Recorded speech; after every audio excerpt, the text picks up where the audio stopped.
팀장님께서는 근무를 얼마나 하셨나요? 그 권리증진센터 관련돼서 업무는 그 2011년 9월 15일부터 해서 이제 권리증진센터 개간 TF팀으로 이제 시청에 파견을 가서 한 7개월 정도 이제 가량 근무를 했고요. 그 후에 이제 개간을 하고 저희가 약 한 1주년이 이제 얼마 전에 지났는데 채용하면 한 19개월 정도 지금 업무를 계속 보고 있습니다.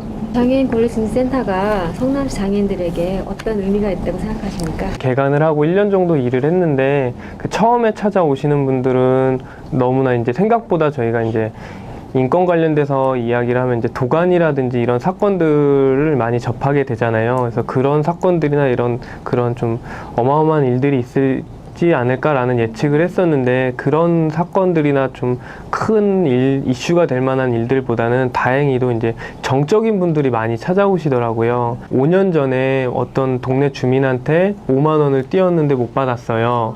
뭐 그런 소소한 것들, 근데 사실 저희가 해결해 드리기도 어렵지만 그런 분들이 많이 찾아오시더라고요. 그래서 그랬을 때 느꼈을 게 이제 보통 행정기구나 다른 기관들에 대해서 이런 것들을 그 이야기를 나눌 만한 그런 기관들이 많이 어렵더라고요. 다들 다른 업무들이 주로 있고 인권을 다루기보다는 다른 주요 업무들이 많기 때문에 그래서 성남시 장애인들한테 권리증진센터가 주는 의의 같은 경우는 가장 마지막에 와서 이제 이야기할 수 있는 곳, 그런 곳으로 이제 자리매김을 하고 있는 것 같고, 시간이 지남에 따라서 아직까지도 홍보가 많이 부족하기는 하지만 그런 인권적인 거나 보통 이제 차별 관련돼서 몰라서 이제 신고를 하거나 어디에 해야 될지 몰라서 이제 못 오시는 분들이 많이 있더라고요. 근데 시간이 지남에 따라서 이제 그런 법률적인 사업이라든지 실제 차별 사례들도 많이 와서 그런 걸 이제 해결해 주고 있습니다.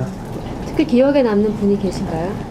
얼마 전에 야탑 3동에 사시는 어머님이 매일 오셔서 걱정을 하시던 분이 있어요. 노 어머니셨는데 자녀가 이제 지적 장애를 갖고 있는데 경증이세요. 근데 보험회사에다가 이제 카드를 발급을 받아서 그거 관련해서 이제 결제도 하고 결국에 이제 갚을 능력이 안 돼서 이제 보험회사나 이런 데서부터 이제 일방적으로 계속 빚독촉이 오고 했었어요. 그 노부부 어머니께서는 이제 글씨도 잘 모르세요. 근데 그런 분이 오셔서 매일 보험회사에서 연락 오고 뭐 잡아간다 이런 식으로 뭐 집을 뺏어간다, 압류한다 이런 그런 생소한 단어들로 이제 얘기를 하니까 어머니가 걱정이 되셔서 매일같이 출근하듯이 오시는 어머니가 있었는데 얼마 전에는 이제 재능 기부해 주시는 변호사 사무실에서 이제 도움을 주셔가지고 그 보험회사에서 이제 카드를 발급할 때 있는 적합한 절차라든지 지적 장애가 있음에도 불구하고 이제 무분별하게 발급을 해서 이제 그런 걸 문제 삼아서 결국에 약 한 700만 원 정도 되는 그런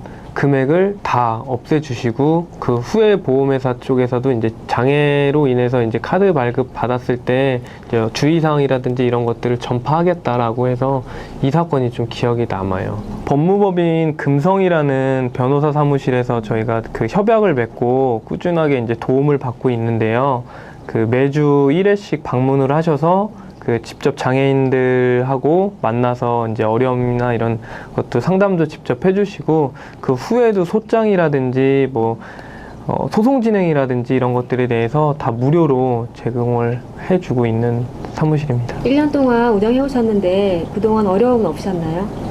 우선 권리증진센터를 1년 동안 이제 준비하는 과정에서부터 이런 인권센터가 전국적으로 처음 생긴 시설이다 보니까 앞서서 이제 참고해야 될 사례라든지 사업들이라든지 이런 부분들이 미약을 해서 하나하나 준비하는데 이제 많은 어려움이 있었습니다.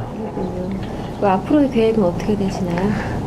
앞으로의 계획은 저희가 장애인들 관련해서 이제 권리구제하는 것도 굉장히 중요하지만 그 권리구제에 앞서서 그런 사례가 인권 침해 사례가 안 일어나는 게 예방 차원이 더 중요하다라고 생각을 해요. 그래서 저희 인권센터 같은 경우는 보다 이제 좋은 서비스를 제공하기 위해서 민관 합동으로 이제 파트너십을 활용해서 하고 있는데요. 그거의 일환으로 인식 개선 사업을 진행을 하고 있는데 얼마 전 그 성남시하고 교육청에 이렇게 직접적으로 연결을 해주셔서 아마 지자체 차원에서 이 정도까지 관내 학교에서 많이 인식 개선 사업을 요청하는 지역은 없었을 것 같아요. 그래서 성남시 내에 있는 초중고등학교 대상으로 저희가 얼마 전에 수요 조사를 했는데요. 약 20개 학교 그리고 총 한 60학급에서 그 인식 개선 관련해서 이제 신청이 왔어요. 그래서 올해는 2013년 같은 경우에는 초중고등학생을 중점적으로 두고 인식 개선 사업을 펼치고요. 그 차기 년도부터는 이제 공무원 그리고 이제 사회복지 종사자, 민간 기업 이렇게 점차 확대해가지고 인식 개선 사업을 이제 확대할 예정에 있습니다. 그러면 이제 민간 활동 운영팀으로 구성이 되고 있는데 네. 권리 증진팀, 일자리 정책팀, 또 정책 개발팀이 또 있더라고요.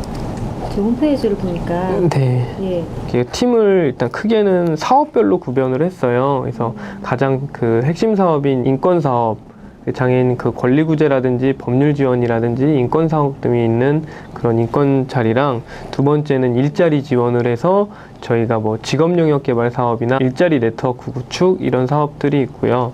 그 마지막으로는 또 저희가 정책 개발보다는 인식 개선 사업으로 이제 변경을 해서 확대를 하고 있고요.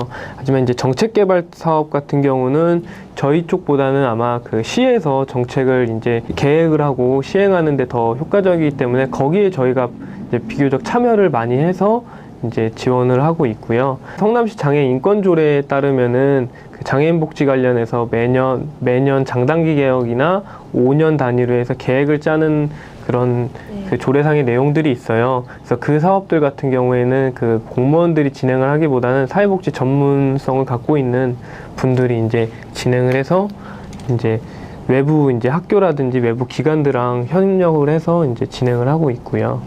현재 그 호송 중인 사건이 있으신가요?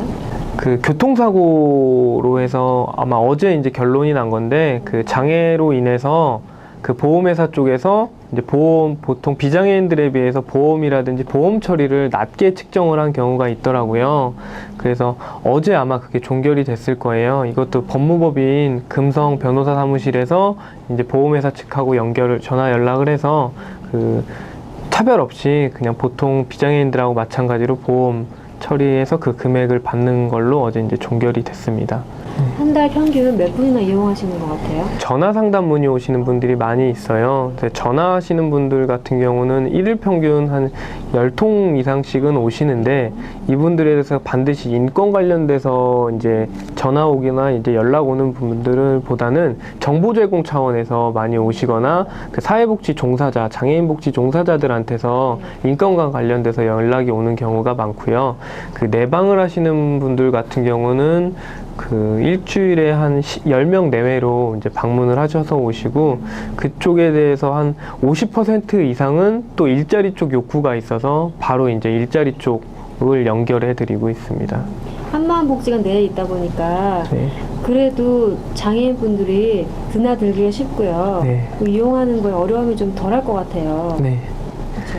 그 아무래도 전국 최고의 이제 장애인 복지관 시설인인 만큼 일일 이용인들이 이제 장애인, 비장애인 포함해서 한 1000명 정도 된다고 들었습니다.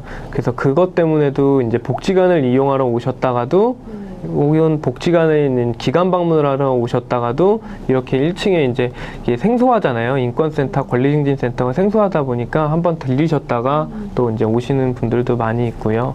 또 여기 운동하러 오시는 분들이나 이렇게 오고 가는 분들이 많이 있는데 오셔서 이제 꼭 인권 쪽은 아니더라도 정보 제공 차원에서 이제 방문하시는 분들도 많이 있고요. 장애인 취업도 많이 연계해 주시는 것 같은데 네. 취업 성과는 어떻게 되고 있어요?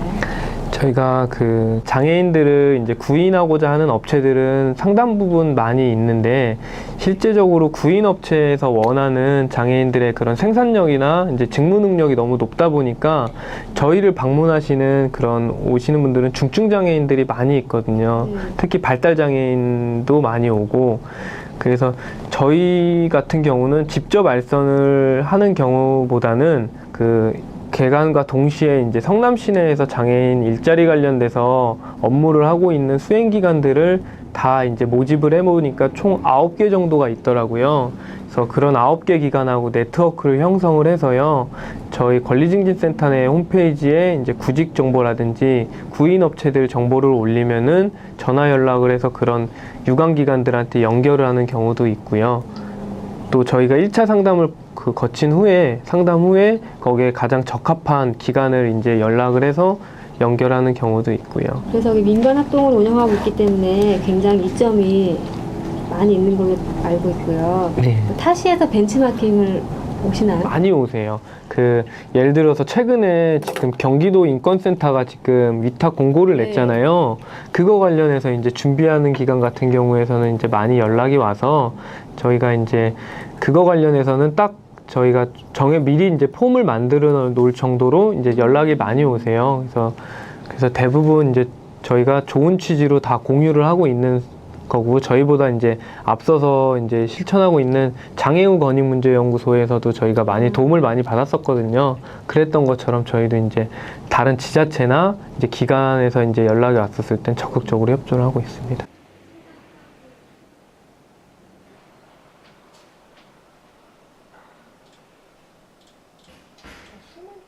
저는 이제 공공일자리 사업을 하고 있는데, 일반 취업이 어려우신 중증장애인들 지적자폐성이나 뭐 중증장애인 분들이 참여를 하세요. 더 안정적인 일자리를 찾기 위해서 준비 작업을 하시는 분들, 어떻게 보면 좀 약간 준비가 되어 있는 분들, 그런 분들을 만나고 있거든요. 그래서 보육 도우미하고, 그 다음에 학교 급식 도우미하고, 사회복지시설 조경관리 쪽으로 해서 보조 비슷한 그런 직무들을 드리고 있어요. 근데 어떤 일자리냐에 따라서 약간은 장애 유형이라던가 장애 정도라던가 이런 차이는 있지만, 다들 일을 할 때 오는 그런 활력이라던가 또 이런 만족들이 굉장히 높으세요. 그래서 처음에는 이제 잘 몰랐지만 보육도우미 같은 경우는 어린이집에서도 이제 한 상반기 때 일을 좀 진행을 해보셨고, 또 작년에도 참여하셨던 어린이집도 있고, 만족도가 높으셔서 앞으로 지속적으로 좀 이런 사업에 동참하고 싶어 하시는 어린이집도 좀 생겨나고, 좀 그런 관계에 있어서 좀 보람이 좀 있는 것 같아요.